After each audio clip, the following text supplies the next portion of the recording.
Assalamualaikum warahmatullahi wabarakatuh. Kami kelompok 2 dari kelas 03-003 pada pertemuan 4 ini akan mempresentasikan mengenai laporan posisi keuangan. Perkenalkan, anggota kelompok 2 terdiri dari Intan Melinia, Roni Dasilaban, dan saya sendiri Sartika Eka Suciati. Pembahasan yang pertama, pengertian laporan posisi keuangan. Yang kedua, kegunaan laporan posisi keuangan. Yang ketiga, keterbatasan laporan posisi keuangan. Yang keempat, klasifikasi laporan posisi keuangan. Dan yang terakhir, format penyajian laporan posisi keuangan. Pengertian laporan posisi keuangan. Laporan posisi keuangan atau neraca adalah laporan keuangan suatu entitas yang dihasilkan pada suatu periode akuntansi yang menunjukkan posisi keuangan entitas tersebut pada akhir periode. Laporan ini berisi informasi tentang posisi sumber kekayaan entitas dan sumber pembiayaan untuk memperoleh kekayaan entitas tersebut dalam suatu periode akuntansi.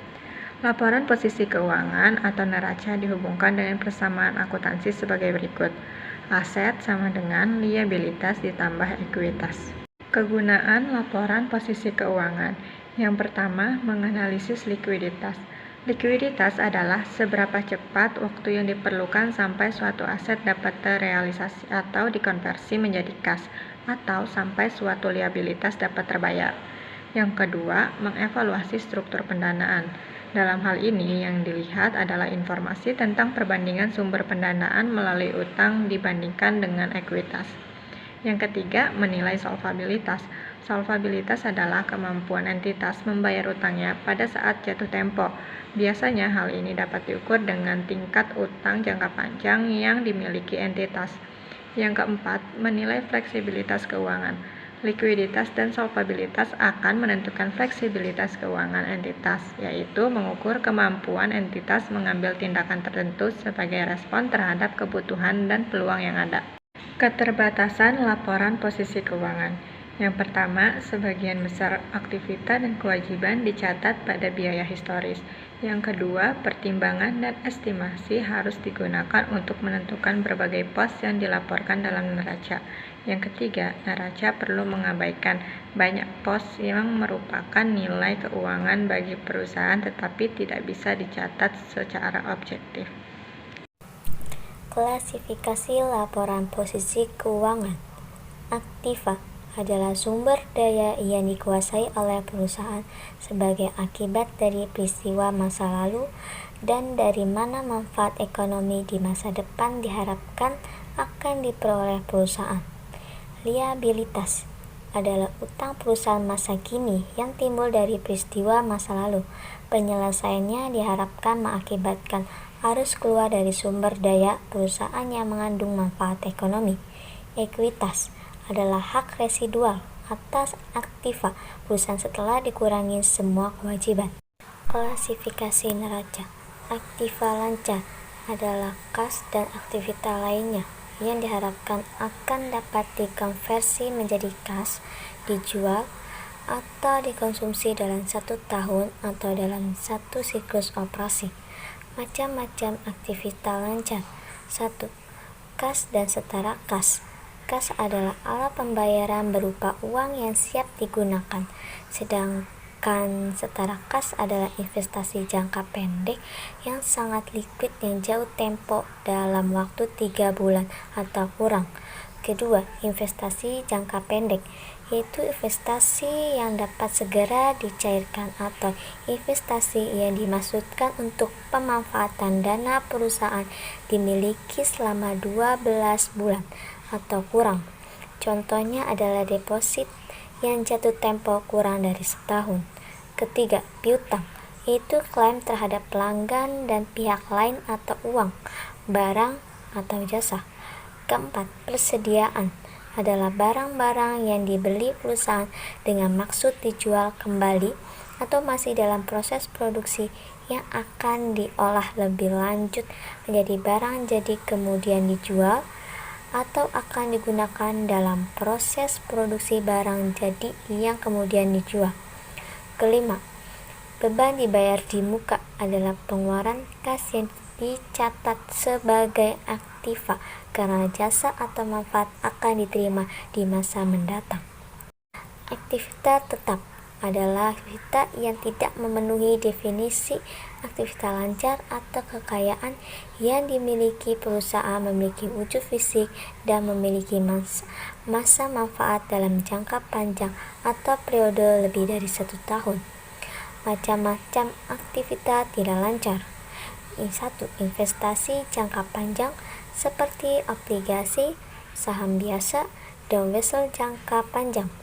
Kedua, properti seperti tanah. Ketiga, pabrik berupa gedung dan bangunan. Keempat, peralatan seperti mesin. Aktivitas tak terwujud adalah yang tidak memiliki substansi fisik dan bukan merupakan instrumen keuangan. Macam-macam aktivitas tak terwujud. 1. Hak paten. 2. Hak cipta. Ketiga, waralaba. 4. Goodwill. 5. Merek dagang. Aktivitas lainnya merupakan pos-pos yang dicantumkan dalam kelompok aktivitas lainnya sangat bervariasi dalam praktik. Macam-macam aktivitas lainnya. 1. Beban dibayar di muka jangka panjang. 2. Biaya pensiun dibayar di muka. 3. Piutang tidak lancar. 4. Pajak penghasilannya ditangguhkan. 5. Properti yang dipegang untuk dijual. Kewajiban lancar adalah kewajiban yang penyelesaiannya kurang dari 1 periode siklus akuntansi atau kurang dari 1 tahun. Contohnya, utang usaha, utang gaji dan upah, utang pajak, wesel bayar atau notice payable, pendapatan diterima di muka, utang lainnya. Kewajiban jangka panjang. Kewajiban jangka panjang adalah kewajiban yang penyelesaiannya memerlukan waktu lebih dari 1 periode siklus akuntansi atau lebih dari 1 tahun.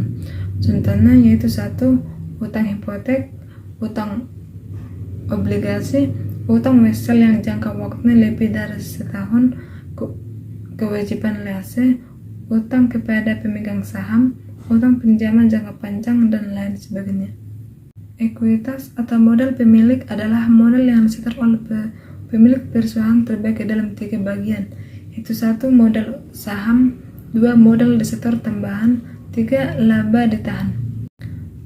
Neraca disajikan secara sistematis sehingga dapat memberikan gambaran mengenai posisi keuangan perusahaan pada suatu tanggal tertentu. Penyajian aktiva berdasarkan urutan likuiditasnya. Utang disajikan berdasarkan urutan jatuh temponya, sedangkan modal disajikan berdasarkan sifat kekekalannya. Secara umum terdapat 2 bentuk laporan posisi keuangan yang biasa dipakai oleh entitas, yaitu bentuk kontrol atau bentuk T dan 2 bentuk laporan atau stafel. Bentuk kontrol. Bentuk kontrol yaitu dengan neraca dengan bentuk kontrol atau bentuk T disajikan dengan cara mengkelompokkan harta atau aktiva di kolom sebelah kiri, sedangkan kelompok kewajiban dan modal letaknya di kolom sebelah kanan.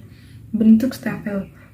Neraca dengan bentuk stafel disajikan dengan cara kelompok harta atau aktiva diletakkan di bagian atas dan kelompok kewajiban dan modal diletakkan di bawahnya. Bentuk ini sering dikenal dengan bentuk laporan atau vertikal.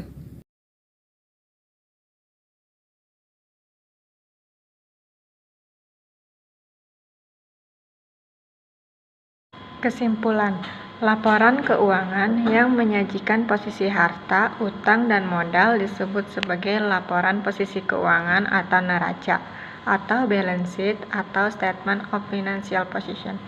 Laporan posisi keuangan ini terdiri dari 3 unsur utama, yakni aset, liabilitas, dan juga ekuitas.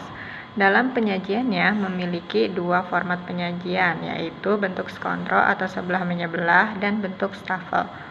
Perlu diketahui bahwa rumus statement of financial position adalah jumlah aset yang sama dengan jumlah liabilitas dan juga ekuitas, atau sederhananya aset sama dengan liabilitas ditambah ekuitas. Sekian presentasi dari kelompok 2. Terima kasih. Wassalamualaikum warahmatullahi wabarakatuh.